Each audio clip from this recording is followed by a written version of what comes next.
नमस्ते।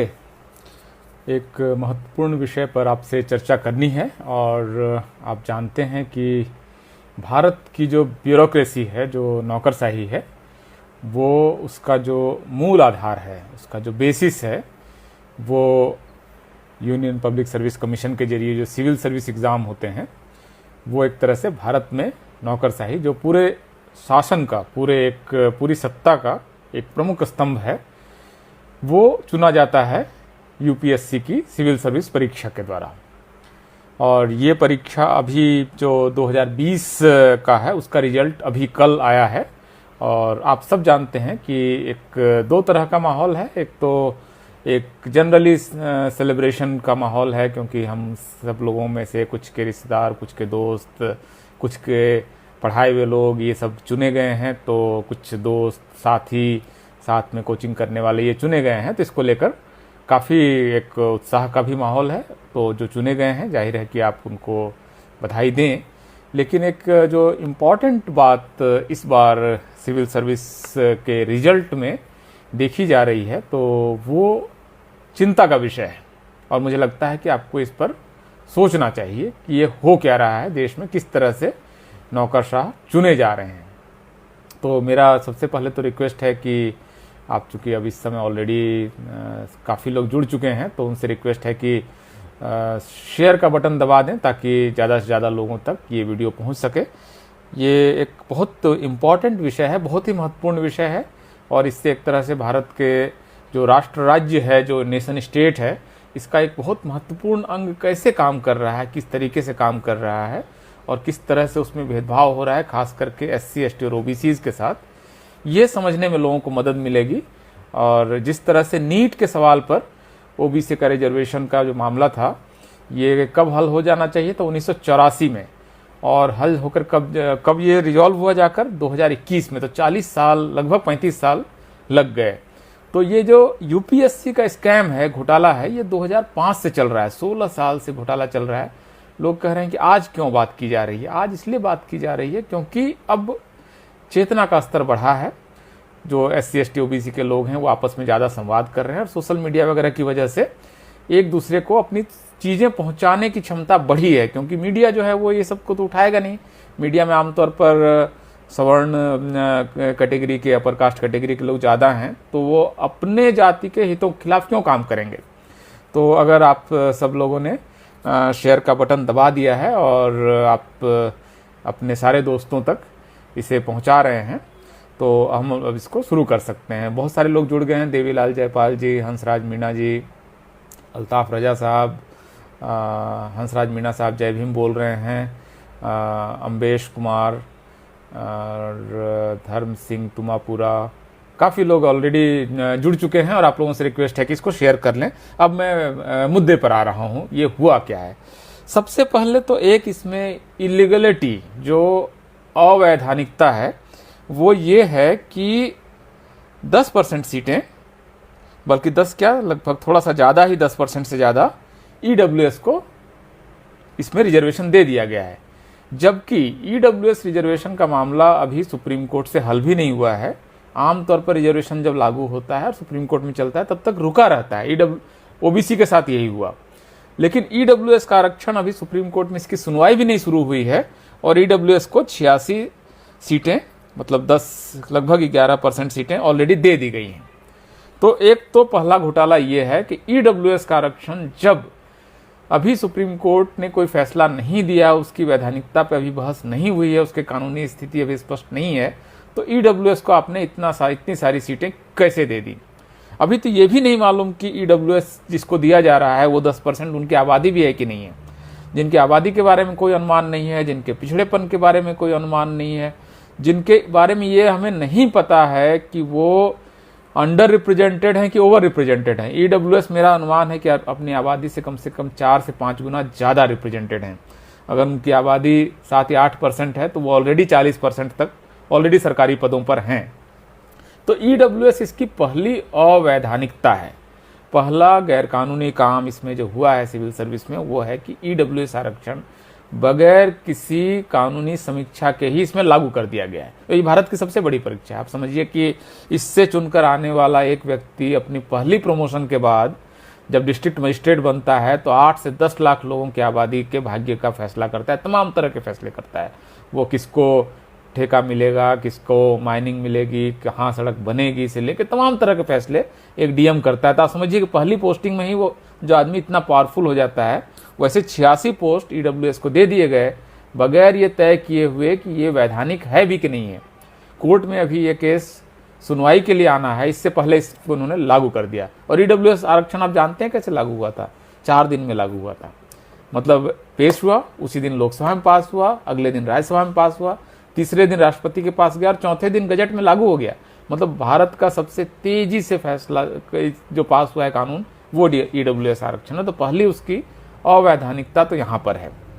तो अब हम इसके दूसरा एक जो इसमें करप्शन है, बहुत बड़ा करप्शन है, इस पर बातचीत करना चाहेंगे। तो आप में से जिन लोगों के पास भी इस साल का रिजल्ट है यूपीएससी का, वो अपना रिजल्ट खोल लें अपने मोबाइल पर या लैपटॉप या आईपैड जहाँ भी देख रहे हैं पैड पर, वो अपना इस साल का रिजल्ट जो है सिविल सर्विस एग्ज़ाम का यूपीएससी साइट पर है, पीआईबी पर है, भारत सरकार के मतलब और इवन प्राइवेट में भी काफ़ी वेबसाइट्स पर ये ऑलरेडी मौजूद है। इस रिजल्ट को आप अपने सामने देख सकते हैं। तो पहले तो आप रिजल्ट खोल लीजिए। इसी बीच में बाकी जो लोग हैं उनसे ये भी रिक्वेस्ट है कि आप इसको शेयर कर लें। मनोज लीला रामचंद्र साहब, बहुत बहुत स्वागत है। सुबोध पासवान जी, जय भीम। कुणाल कह रहे हैं अवैधानिक नहीं कह सकते हैं। ठीक है, इस पर हम अभी आर्ग्यू करेंगे कि क्यों इसको अवैधानिक कर सकते हैं।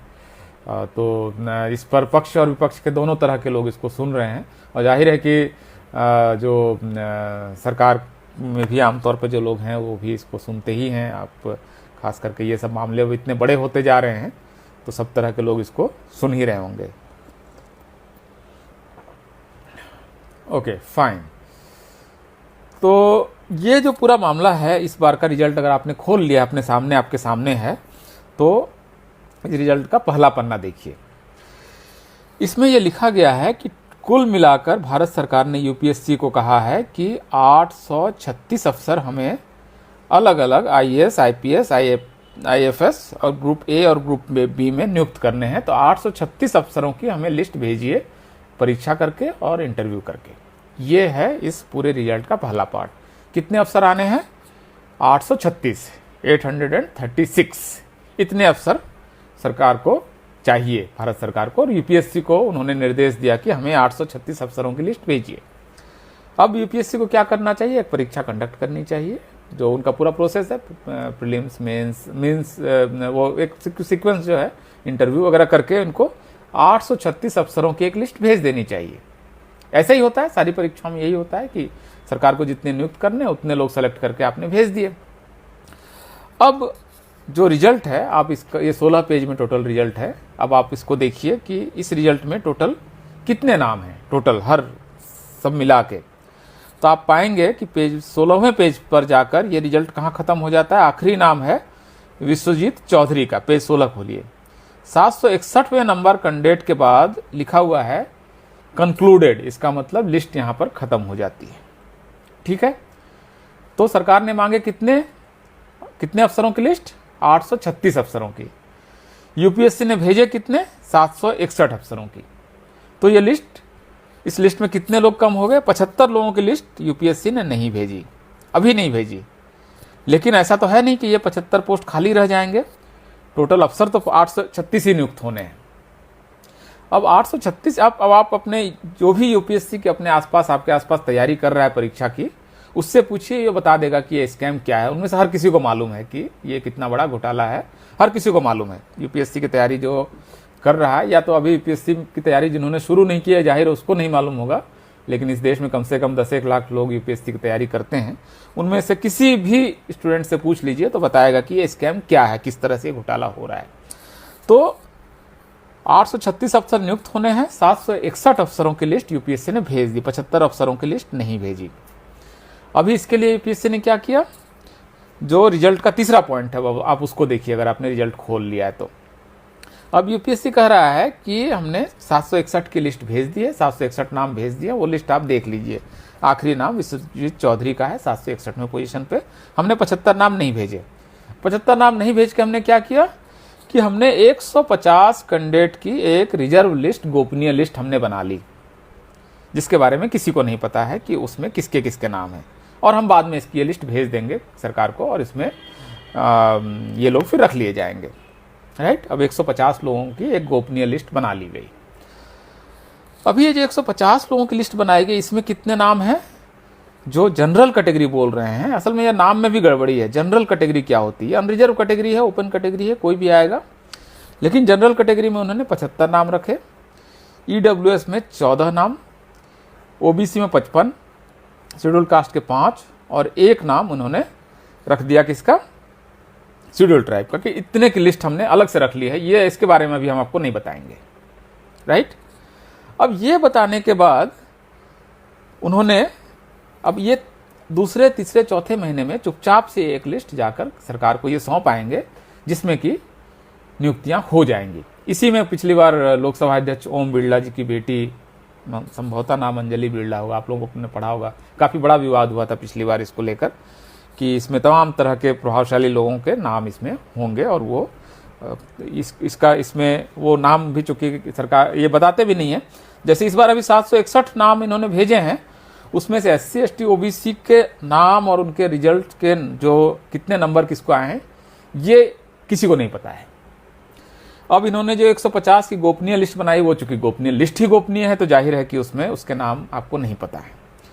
अब इसमें जो 14 नाम ईडब्ल्यूएस के हैं, 55 ओबीसी के हैं, 5 शेड्यूल कास्ट के और 1 शेड्यूल ट्राइब का।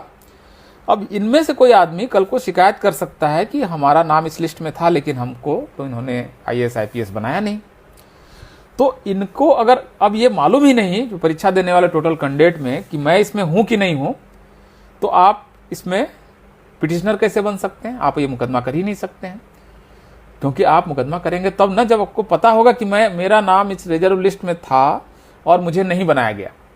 अब यूपीएससी की चालाकी देखिए, यूपीएससी ने बताया ही नहीं कि रिजर्व लिस्ट में किसका नाम है, तो आप मुकदमा भी नहीं कर सकते। आपको क्या करना पड़ेगा? PIL कि भाई विद्यार्थियों का बहुत अहित हो रहा है, तो कोर्ट पूछेगा आप कौन, भाई आपको क्या शिकायत है, आपका क्या आप वो हैं जिनका कि आपको नौकरी नहीं मिली है? तो बोलेंगे नहीं, मुझे तो नहीं मालूम, क्योंकि मेरा तो वो गोपनीय लिस्ट है, उसमें कैसे पता चलेगा? तो ये अभी अब आप RTI आज की तारीख में जितने लोग सुन रहे हैं इस समय, 700 से ज़्यादा लोग, आप में से निवेदन है कि करीब अगर चाहें तो 100 लोगों के आसपास आज ही चाहें तो आप RTI डाल दीजिए। ऑनलाइन डाली जा सकती है, आमतौर पर 10 रुपये खर्च आता है और कई बार तो नहीं भी खर्च आता है, कई सारी संस्थाएं बगैर भी उसके करती हैं। आप RTI डाल के पूछिए कि 150 लोगों की जो गोपनीय लिस्ट है ये कौन लोग हैं, ये नाम हमें चाहिए। आप इसको करके देखिए, प्रयोग करके देखिए ना, आप मेरी बात पे क्यों भरोसा करेंगे? आप तत्काल अभी ये लाइव खत्म होने के बाद यूपीएससी की वेबसाइट पर RTI का लिंक है, उसमें आप डालिए कि आपने 836 लोग जब भेजने थे तो आपने 761 लोगों का ही नाम क्यों भेजे? पहला सवाल पूछिए। फिर पूछिए कि 761 लोगों का जिनके नाम आपने भेजे हैं, इनमें किसको कितना नंबर आया है ये बताइए, और किस कैटेगरी के कितने हैं ये बताइए। और जो आपने गोपनीय लिस्ट बनाई है 150 की, हम ना जानना चाहते हैं कि ये इसमें कौन है। करके देखिए ना, आपको 15 से 20 दिन में या 1 महीने में हर हाल में जवाब आएगा और आपको पता चल जाएगा ये कितना बड़ा घोटाला हो रहा है। क्योंकि जिन लोगों ने भी RTI में डाला, पिछले साल भी डाला था, तो उनमें से किसी को वो जवाब नहीं दे रहे हैं। वो सिर्फ ये बोल रहे हैं कि ये यूपीएससी का एक विशेष मेथड है, इसमें हम आपको जवाब नहीं दे सकते हैं कि गोपनीय लिस्ट में कौन है। तो आप समझ रहे हैं, एक 75 IAS IPS और IAFS अफसर का मतलब, एक मैंने आप जैसे आपको पहले बताया कि पहली प्रमोशन के बाद जो DM बन जाएगा वो 10 लाख लोगों का भाग्य विधाता होता है। तो ऐसे इतने सारे ऑफिसर्स, और साल दर साल 2005 से घोटाला चल रहा है और अब तक लगभग 1080 के आसपास नाम ऐसे हैं जिनको कि IAS IPS बनना था, और इतने लोग IAS IPS नहीं बन पाए इस घोटाले की वजह से। तो ये कितना बड़ा करप्शन है, आप इस बात को खुद आप सिविल सर्विस का रिजल्ट देखिए और आज आप RTI डाल लीजिए और पूछिए कि आपने 836 नाम अफसरों के भेजने हैं, इतने अफसर तो बनेंगे ही बनेंगे, तो आपने 761 नाम ही क्यों भेजे? मतलब क्या क्या इसके पीछे क्या षड्यंत्र है, आप ऐसा क्यों कर रहे हैं? ये पहला सवाल पूछिए। दूसरा सवाल पूछिए 761 लोगों के हमें नंबर बताइए और उनकी कैटेगरी बताइए। और तीसरा सवाल पूछिए कि आपने जो एक रिजर्व गोपनीय लिस्ट बनाई है उसमें हमको हर कैंडिडेट का नाम और उसके नंबर चाहिए। आपको अगर इस बारे में जवाब आ जाए, जो कि नहीं आता है, नहीं आया है, आपने पिछली बार अगर आपने किसी ने RTI डाली होगी तो आपको मालूम है कि आपको इसका जवाब नहीं मिलेगा, क्योंकि इसका जवाब वो दे ही नहीं सकते, क्योंकि उनको यहाँ पर घोटाला करना है। और घोटाला क्या करना है कि 150 लोगों की जो रिजर्व लिस्ट बनाई है, इसमें 75 नाम जो इनके जनरल कैटेगरी के हैं, यही लोग आपको फाइनल लिस्ट में होंगे। ये जो OBC के 55 हैं, ये फाइनल लिस्ट में नहीं होंगे। जब फाइनली अफसर बनना होगा तो ये लोग आउट हो जाएंगे। इसमें अरुण मौर्य का एक सुप्रीम कोर्ट में केस भी है। तो ये एक्चुअली जिस तरह से ये काम हो रहा है, और क्योंकि इसमें वही है कि आपको भारत में न्यायपालिका का चरित्र भी आपको मालूम है, कौन लोग जजेज बनते हैं, जज के बच्चे जज बन रहे हैं, और उसका एक कास्ट कैरेक्टर भी है जो आप सारे लोगों को मालूम है। इसमें मुझे नए सिरे से कुछ नहीं करना है। तो इतना बड़ा घोटाला क्या होते हुए देखा जा सकता है क्या इस घोटाले को? और फिर यह है कि अगर UPSC कर रही है तो राज्य के लोक सेवा आयोग फिर यही किसी काम को क्यों नहीं करें? भाई UPSC कर रही है और राज्य के लोक सेवा आयोग में भी तो अल्टीमेटली उन्हीं कैटेगरीज के लोग पावरफुल पोजीशंस में हैं, मीडिया भी उनके पास है, जुडिशरी में भी उन्हीं के लोग हैं। तो फिर ये मामला किस तरह से सॉल्व होगा? जब तक खास करके OBC के पॉलिटिशियंस इस मामले को नहीं उठाएंगे तब तक ये मामला सॉल्व नहीं हो सकता है। जागरूकता वगैरह से फर्क नहीं पड़ता है। पिछली बार जब UPSC स्कैम लगा था तो कम से कम 5 लाख लोगों ने ट्वीट किया था। 5 लाख लोगों का ट्वीट करना मायने रखता है इस देश में। लेकिन 5 लाख ट्वीट होने के बावजूद सरकार ने क्या किया? उसके बाद UPSC ने अपनी वेबसाइट में एक सफाई डाली कि नहीं, ये जो रिजर्व लिस्ट हम बनाते हैं ये SC ST OBC के फायदे के लिए है। और हम दूसरा उन्होंने सफाई दी कि we are doing this since decades, हम बहुत समय से कर रहे हैं। ये सफाई है उनकी, और हम नियमों के तहत कर रहे हैं, हमारे बनाए हुए नियमों के तहत कर रहे हैं। भाई आपने ही नियम बनाए हैं और चूंकि आपने ही तय किया है तो आप वर्षों से कर रहे हैं, ठीक है। ये कोई सफाई हुई? आप इस बात का स्पष्टीकरण दीजिए ना, ये लिस्ट गोपनीय क्यों है? आप बताइए ना कि ये लिस्ट गोपनीय क्यों है। अगर आप इसमें से सारे लोगों के नाम स्पष्ट रूप से, अरुण मौर्य जी भी जुड़ गए हैं, ये खुद इस नियम के भुक्तभोगी हैं, वरना वो इस समय IAS ऑफिसर होते। हालांकि बहुत अच्छे पढ़े लिखे व्यक्ति हैं, PhD हैं, तो वो मतलब ठीक ठाक पोजीशन में आज की तारीख में। लेकिन वही है कि वो IAS वो बन सकते थे, लेकिन वही गोपनीय रिजर्व लिस्ट, उनको तो उस समय तक तो पता भी चल जाता था कि गोपनीय रिजर्व लिस्ट में कौन कौन है। पिछले 4-5 साल से तो UPSC ने बताना ही बंद कर दिया है कि ये रिजर्व लिस्ट में कौन कौन है। तो ये जो पूरा मामला जिस तरह से हो रहा है, ये अगर फैल गया, राज्यों तक चला गया और राज्यों के लोक सेवा आयोग ने भी इसी तरह से गोपनीय लिस्ट बनानी शुरू कर दी, तो आप समझ लीजिए कि SC ST OBC का बहुत बड़ा नुकसान इस देश में होने वाला है। तो बहुत जरूरी है कि इस सवाल पर अपने राजनीतिक जो लोग हैं उनको आप बताएं कि भाई आप हमारे वोट से चुने जाते हैं। भाई इस समय भारत में कोई एक भी सीट ऐसी नहीं है लोकसभा या विधानसभा की जहां सवर्ण अपनी जाति का कैंडिडेट चुन सकता है। इतनी संख्या कहीं पर नहीं है। OBC के वोट के बगैर इस देश में कोई भी विधायक या सांसद नहीं चुना जाएगा। इसके बावजूद अगर OBC के हितों का के साथ इस तरह का खिलवाड़ हो रहा है तो इसका मतलब OBC का जो पढ़ा लिखा प्रबुद्ध तबका है वो जागरूक नहीं है अपने अधिकारों के प्रति, या ये भी हो सकता है कि मतलब पहली बार नौकरी मिल गई, चलो पढ़ने का मौका मिल गया, मतलब आत्मतुष्टि का भी भाव हो सकता है कि चलो इतना तो हो गया। एक जनरेशन में साइकिल चलते थे, आज की तारीख में एक स्कूटर आ गया, बाइक आ गई, चलो एक कार भी आ गया, एक घर बन गया। तो IAS IPS वगैरह का क्या मामला है, छोड़ देते हैं, मतलब अपर कास्ट के लिए भी कुछ तो छोड़ दिया जाए। या तो ये भावना है, या है कि ये लड़ाई जीती नहीं जा सकती है।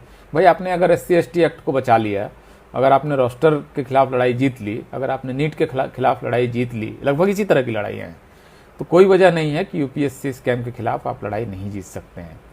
तो अब सबसे पहले तो आप सबसे मेरा निवेदन है कि UPSC स्कैम के खिलाफ RTI डालें और खुद देखें क्या जवाब आया है। तब आपके पास जब RTI होगी तो आप लोगों को बता पाएंगे कि देखो ये घोटाला हो रहा है। ये हर साल मतलब अब तक 1080 के आसपास IAS IPS UPSC ने नहीं बनने दिए इस घोटाला को करके। तो ये बताने के लिए अब भी बहुत ज़रूरी है कि आपके पास वो आरटीआई के कागज़ हो। आज आप डाल दीजिए। इस समय भी 650 के आसपास लोग इसको देख रहे हैं इसको, तो ये वीडियो निश्चित रूप से 40-50 हज़ार लोगों तक तो पहुंच ही जाएगा 2 दिन में। तो जो भी लोग इसको देख रहे हैं, आप लोग शेयर भी कर लें अगर ये बहुत लोग आप चाहते हैं, इंपॉर्टेंट है तो ये जो 40-50 हज़ार लोग इसको देखेंगे उनमें से उनसे मेरा निवेदन है कि उसमें कुछ 100 लोग, 200-400 लोग तो कम से कम आरटीआई डाल ही दें।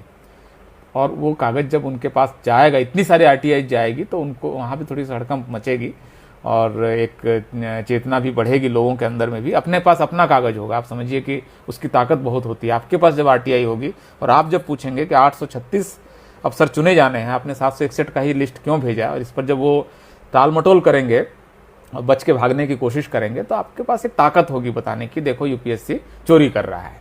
तो इसलिए बहुत ज़रूरी है कि आप इसमें आरटीआई डालें और अपने लोकल जो भी आपके सांसद विधायक उनको बताएं कि ये हो रहा है, आप इसको कृपया किसी तरीके से रोकें, क्योंकि इसकी वजह से खास करके ओबीसी का सबसे बड़ा नुकसान है। क्योंकि ओबीसी का आप देखिए पिछले साल भी जो हुआ, तो ओबीसी के सबसे ज़्यादा मतलब रोके जा रहे हैं आईएएस, आईपीएस और आईएफएस के ऑफिसर्स।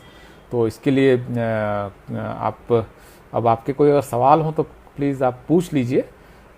एक तो हीरानंदन जी कह रहे हैं कि यूपीएससी के ऑफिस के बाहर बड़ा डेमोन्स्ट्रेशन करना चाहिए, तो बिल्कुल आप लोग अगर ऑर्गेनाइज कर सकें तो कीजिए। कोई प्रश्न अगर है तो आप पूछ लीजिए। किसी को भी अगर डाउट है कि ये करप्शन नहीं है, या किसी को लग रहा है कि ये सिस्टम कैसे काम कर रहा है, तो वो सवाल पूछ सकता है कि Sanju Kumar Sonkar ji, definitely I will file RTI, you are most welcome. Uday Singh Maheshwari ji, Shardul Vikram ji, RTI डालेंगे बता रहे हैं, तो आप लोग इसको करके देखिए। मेरे ख्याल से अगर SC/ST एक्ट बचाया जा सकता है तो यूपीएससी स्कैम से भी लड़ा जा सकता है। मतलब असंभव नहीं है, खास करके अब के समय में, जबकि एक दूसरे से आप इतनी आसानी से संवाद कर पा रहे हैं। आप आज हम एक बात बोलते हैं और कल परसों तक वो, अब ये जैसे ये वीडियो है, ये जो लोग भी यूट्यूब चैनल चला रहे हैं उनसे भी निवेदन है कि आप इसको ले लें। कोई मैं इसको कॉपीराइट फ्री कर रहा हूँ, इस वीडियो को कॉपीराइट फ्री है, मुझे इसमें कोई फाइनेंशियल बदले में नहीं चाहिए। इसको आप जैसे चाहें इस्तेमाल कर लें। तो अमित नागराले जी, इस मामले में डीएम के मुख्यमंत्री, ठीक है, मैं वहाँ उनके सांसद विल्सन साहब से बात करूंगा कि वो डीएमके भी अगर इस मामले को उठा ले। डीएमके ने हालांकि इस मामले को उठाया है, लेकिन जब तक उत्तर भारत से कोई समर्थन नहीं आता है ओबीसी के मामलों में, जो समस्या दक्षिण भारत के नेताओं को आ रही है, वहाँ पर मैंने कई सारे लोगों से बात की, ए राजा साहब से बात की, डीएमके के कई नेताओं से। वो ये कह रहे हैं कि ओबीसी के मामले की हर लड़ाई तमिलनाडु ही लड़ेगा, ये कैसे संभव है। मतलब तमिलनाडु क्या क्या लड़ाई लड़े, नीट के खिलाफ लड़े, ईडब्ल्यूएस के खिलाफ सिर्फ वहीं लड़ाई हो रही है। अभी तक तमिलनाडु ने ईडब्ल्यूएस लागू नहीं किया है। आज भी अगर आप ईडब्ल्यूएस आरक्षण तमिलनाडु में लेने जाएंगे तो नहीं मिलेगा। तो तमिलनाडु आखिर कौन कौन सी लड़ाई लड़े। मतलब सारी सामाजिक न्याय की लड़ाई तमिलनाडु के लोग लड़े और उत्तर भारत वाले सिर्फ उसका मजा लें। मतलब 4000 डॉक्टर इस बार एक्स्ट्रा बनेंगे और उसमें काफ़ी डॉक्टर नॉर्थ इंडिया के होंगे, लेकिन नॉर्थ इंडिया ने क्या लड़ाई लड़ी नीट के मामले में, बताइए। उत्तर भारत के नेताओं ने मतलब बयान तक नहीं दिए इस मामले में। खास करके उत्तर प्रदेश में तो ऐसी चुप्पी है जैसे कि उनको सब सवर्ण वोट मिल ही जा रहा है। पता नहीं किस दुनिया में रहते हैं ये। तो ये जो पूरा मामला है, मेरे ख्याल से इसको लेकर एक उत्तर भारत में खास करके चेतना की जरूरत है। आप जो कह रहे हैं, कई लोग कह रहे हैं कि डीएमके से बात कीजिए। डीएमके से हम लोग बात कर सकते हैं, लेकिन सिर्फ डीएमके के भरोसे आप पूरा डीएमके अकेले उस लड़ाई को कहाँ तक लड़े। और उसको भी डीएम को अपने ईडब्ल्यूएस वहाँ पर ख़त्म करा दिया नीट में। वो सुप्रीम कोर्ट से आके वो जीत के चले गए, फिर केंद्र सरकार ने सुप्रीम कोर्ट से जीत लिया। तो कई बार उनकी लड़ाई थोड़ी मुश्किल हो रही है। नॉर्थ इंडियंस जब तक इसको लेकर, नॉर्थ इंडिया का ओबीसी जब तक सोता रहेगा तब तक ठीक है। तमिलनाडु ने आपको बहुत कुछ दिला दिया है इस समय तक ओबीसीज को नॉर्थ इंडिया में, लेकिन थोड़ा महाराष्ट्र ने भी दिलाया है। लेकिन बाकी नॉर्थ इंडिया में वो एक अजीब सी चुप्पी है। जातियां एक दूसरे से लड़ रही हैं। जो यहाँ की सबसे जो लड़ाई लड़ने वाली जाति है, खास करके यादव, उसके खिलाफ इतनी नफरत फैला दी गई जैसे कि रिजर्वेशन, अब ये 75 सीटें अभी लोग कहेंगे कि सर सारे यादव ले जाएंगे, जबकि इसमें से 4-5 से ज़्यादा यादवों के हिस्से नहीं आने वाला है। लेकिन खास करके जो सबसे बहादुरी से रिजर्वेशन की लड़ाई लड़ी जिस जिन जातियों ने, वो सब आज की तारीख में नॉर्थ इंडिया के बाकी ओबीसी जातियों ने उसको विलन की तरह देख लिया है कि सारा आप ले जाएंगे। तो मतलब भाई लड़ेगा वो, और अगर उनकी संख्या भी है तो थोड़ा ज़्यादा ले जाएगा, लेकिन आप इसके बगैर इन सारी जातियों को साथ लिए बगैर कौन सी लड़ाई लड़ने जा रहे हैं। तो ये झारखंड सरकार को भी इस लड़ाई में सामने आना चाहिए। करके देखिए, बात करके देखिए सुधीर मुर्मू साहब, अगर हो जाए तो अच्छा है। महाराष्ट्र में छगन भुजबल साहब से इस बारे में चर्चा हुई है, और वो अब इसको निश्चित रूप से महाराष्ट्र में काफ़ी चेतना है इस मामले को लेकर।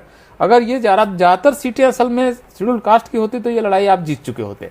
शेड्यूल कास्ट के अधिकारों को छीनना बहुत मुश्किल होता है, शेड्यूल ट्राइब के भी अधिकारों को छीनना थोड़ा मुश्किल होता है। ओबीसी की, क्योंकि ये ज़्यादातर सीटें हैं, ये ज़्यादातर लूट हो रही है ओबीसी की सीटों की, और ओबीसी के अफसर भी चूंकि कम हैं, शेड्यूल कास्ट जितने ऊंचे पदों पर है उतना ओबीसी का है नहीं। ओबीसी शेड्यूल कास्ट के पत्रकार भी हैं संख्या में, लेकिन ओबीसी का है नहीं।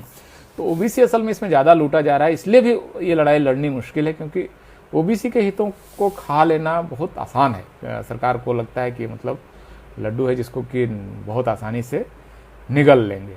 तो खास करके उत्तर भारत के लोगों से मतलब निवेदन है कि भाई आप लोग खड़े होइए, नहीं तो फिर आपका तो मतलब ये तो इस तरह से अगर सारे स्टेट पब्लिक सर्विस कमीशन कल को फिर बैंक से लेके सब जगह ये अगर मॉडल हो गया कि गोपनीय लिस्ट बनने लगी, यूपीएससी कर रहा है, सोचिए, जहाँ आईएएस आईपीएस चुना जा रहा है, तो बाकी लोग भी तो आसानी से कर सकते हैं। तो ये एक संजू कुमार सोनकर का ना SC कमीशन और नेशनल ओबीसी कमीशन को आप चिट्ठी लिख सकते हैं, हम लोग भी वहाँ बात करेंगे कि इस मामले को वो उठाएं। 55 सीटें तो ओबीसी की गई है ना 75 में, तो 75 में 55 अगर ओबीसी की गई है तो सबसे ज़्यादा तो ये ओबीसी का मुद्दा होना चाहिए।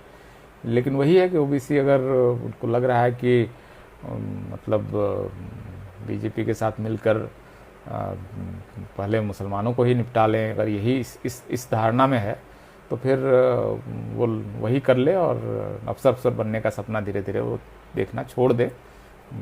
और बैंक लोन ऐसे ही नहीं मिलता है ओबीसी के लोगों को, और अगर आप सरकारी कर्मचारी भी नहीं बन पा रहे हैं तो खेती में पड़े रहिए, जहाँ पर MSP अब ख़त्म ही हो रही है, जो केंद्र सरकार ने नियम बना ही दिया है। तो जो किसान कानून है वो ज़्यादातर तो ओबीसी के ही हितों के खिलाफ काम करेगा और किसान जातियों के खिलाफ काम करेगा।